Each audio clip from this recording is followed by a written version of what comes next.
This is Metropole Television. You're watching Business AM. My name is Simba Elijah Charles Kiage. Now, we are at that part of the show where we're telling you exactly what is happening on our economy. Now, we're looking at the top issues, therefore, as pertains to the COVID-19 pandemic and in relation, therefore, to how the government is fighting this pandemic within the economy. Question being, is that are we able to fight? And what we've done so far, is it enough? And can we do more? All right, now as we do know, you do know that if you're not in the 4 counties that were earmarked for containment or contagious in that order, you're not supposed to cross into them or get out. What does that mean, therefore? And we've already seen a lot of redirection of funds, therefore, to fight the COVID-19 pandemic. Question being, is it enough? Joining us this morning, therefore, is Abraham Muthogo, who's working from home. Good morning, sir. Morning to you. How are you? We are doing fine. Anyway, it's good to see you just guys. Before we start this morning, I want to get your 2 cents on the latest announcement by the president that the capital city of Nairobi, which we do know is the center of our economy, is not going to be accessible from anybody coming from outside. What are we painting in terms of the way our economy is going to fare after these 3 weeks?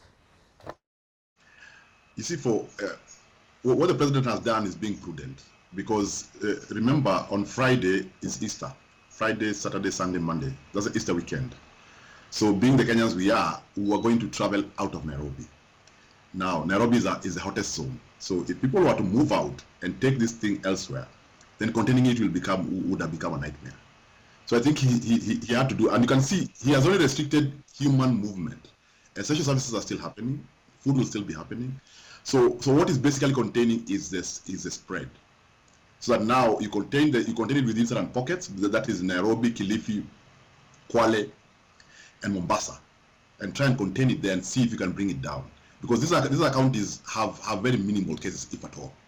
But the moment you allow Nairobians to travel, they would have traveled to every county there is, and that would have been it. Let's get to the point now. We've seen how Kenya in itself is fighting this COVID-19 pandemic, and we have seen the measures that we've taken so far. Do you feel that the government is at a catch-22 position where you're saying they could do more in terms of cushioning the economy from the effects of this COVID-19 pandemic, but they are tied, they can do more? Yeah. You see, the thing is this. There are 2 issues. There's a pandemic, which we are dealing with, and then there's the economic effect of the pandemic.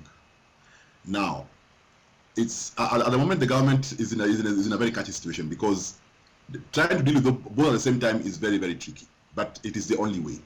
So that's why you see, first of all, they're trying to contain, because by containing it, you're basically making sure that you end up spending less in managing that. Because if it crosses and becomes a full, all your resources will have to go there.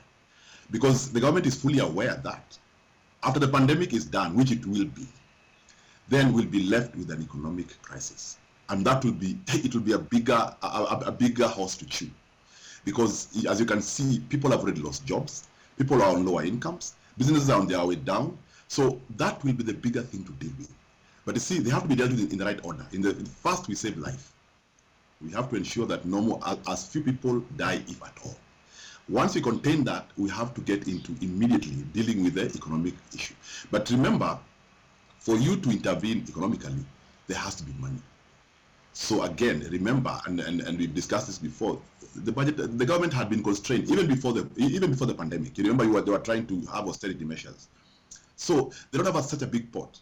So I think we also need to cut them some slack. That yes, there's this to be dealt with, but it can only be dealt with within a resource constraint which they are facing. So let's allow them to do what they're doing. Let's support them in what they're doing, because we are in this together. We either all sink or we all swim.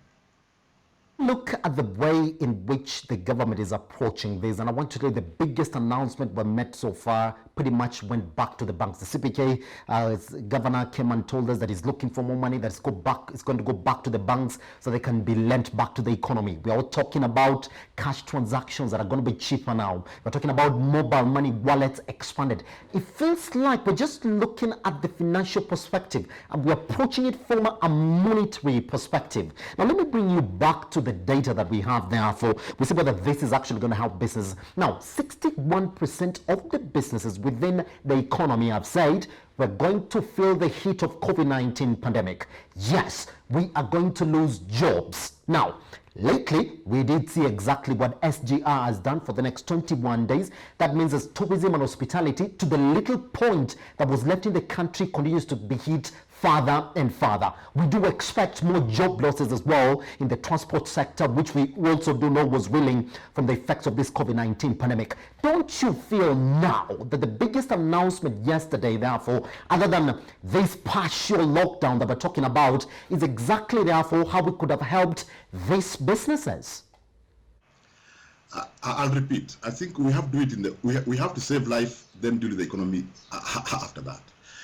But there's something you're saying about the economy, the effect of the economy. I think the effect on the economy will be more than 60%. Remember, if you look at this, the sectors that are doing well now is only food retail and Medicare.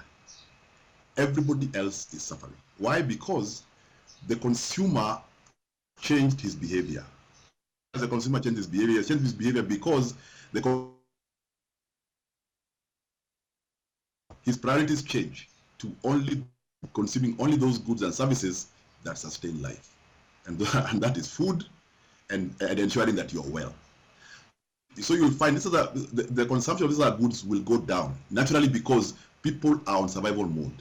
So until the threat of life goes away, there'll be a skew of consumption of those two areas I'm telling you about. The Medicare, just to keep safe, to sanitize, and when you get unwell, you take some medicine, and food retail because man must eat to survive. So the other sectors will continue to suffer. You can see the tourism industry has been literally on its knees, and all other sectors, transport, you name it. There's hardly a sector that is doing well apart from those two. That's a reality, and that's why. And those are the realities that the government is going to face once we flatten the curve on the COVID. So now we start thinking about how we're going to sustain the economy, and how long is it going to take. That is exactly what everybody's saying, that yes, we are aware, yes, the number one, the businesses are suffering, the people that are losing their jobs around here. Have we just left them to their masses? Because everybody's saying that you can't just announce that yes, we are well cognizant of the fact that we're going to suffer economically, but at the same time, these businesses that are paying taxes, these businesses now that are struggling to even get a shilling to pay their workers, you leave them to the dogs at their own masses. That whole figure, everybody's suffering. Is that not the moral aspect to the way in which we are dealing with this pandemic that nobody really wants to answer, and the government especially? Okay, I'm not speaking for government, but look at it this way. Right now,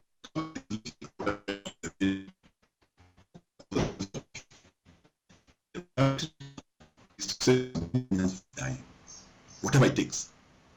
And if you look at this game, is what we call a zero-sum game. For somebody to win, another one must lose. And that's just the way it is right now. So the government is saying in the short term, yes, we may lose jobs, we may lose business, but we may save lives. After we are done with saving lives, then we can go back to sustaining economy. Remember, if we save the economy and people die, we cannot go and resuscitate them for life. You see, death is irreversible. But economic crisis and recession are reversible. However, there's an in-between where we can also start dealing with economic issues now. But the issue is, do we have the resources to do it? That is a million-dollar question. Because we can handle them both. But I'm not very sure that we have the port to handle these two issues at the same time. Yeah.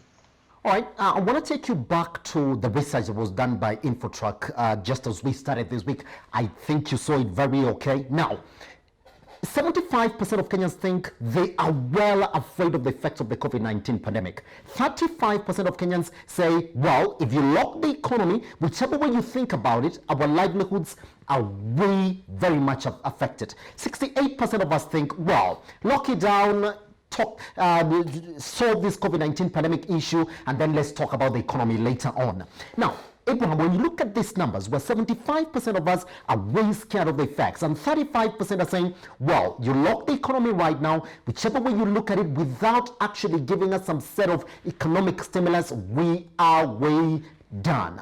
Is that not just a point showing us and the government that whichever measure you take, when you introduce a curfew, when you talk about cushioning the economy, when you talk about giving money to the banks and reducing interest rates, that at the end of the day, you have to have an economic package on the side. We've seen it elsewhere. We've seen it in Rwanda. We've seen it in South Africa. We've seen it in India. Why not Kenya? That is the question. Don't we just have that money that we can use as an economic stimulus to even a lesser degree?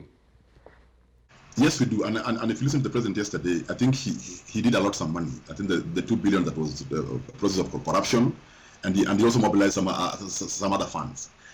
But look at it like when the CBK reduced the CRR by 1 percentage points, it feed about 35 billion to banks. There is no guarantee that that money will be lent. Remember, right now banks are looking at giving repayment holidays. So they're clearly not on a lending spree. They're trying to see how can we keep our book as clean as possible. So that 35B will not necessarily be lent. In fact, most likely it will end up being invested in treasury bonds. That is the reality. Because don't forget, banks are private institutions, and because COVID is a new risk that is not even fully understood. So it would be very imprudent for them to lend, unless they are lent to those two sectors I was telling you about, Medicare and food retail. Now, talking about stimulus packages, different governments are going to do it differently. But at the end of the day, and as I just said earlier, it will depend on how much is in your pocket, because you can only do so much. And as I told you, when I look at the way they are doing it, priority is saving lives. That's why you can lock down a city like Nairobi to save life. Because if you let Nairobians leave, then you'll have a bigger problem. So I think we all have our views of how this should be done. But at the end of the day, for me, it's an issue of a resource constraint. Because I think if we had unlimited resources, we'd be dealing with these issues at the same time. To another area now that everybody is stressing about is exactly the way in which now we've restructured our development funds, some of it just to go back to fighting the COVID-19 pandemic. Lately, we do have that 5,000 nurses are going to be hired, that we also have to think about their wages and exactly what happens after the COVID-19 pandemic. We are also in that way where we have to also be thinking about our debt repayments. Now, the biggest announcement, even when you looked at the budget policy 2020-2021, is exactly how the CS, Treasury, kept on saying, we have no leeway to spend more, that we have to spend within the book. Now, Abraham, regardless of the donations that were coming in terms of, that we're getting in terms of funds, are we at the position where we can handle this COVID-19 pandemic without necessarily hurting our economy? You see, the crux of the matter is that the economy is suffering from low demand. And the low demand is driven by lower or absent incomes. So whichever way you want to go about it, there are various policies. It's putting money back in people's pockets. They have money, they'll be able to demand. When people start producing, the suppliers start, they want to hire more people to produce and more resources to produce, and the cycle continues. True.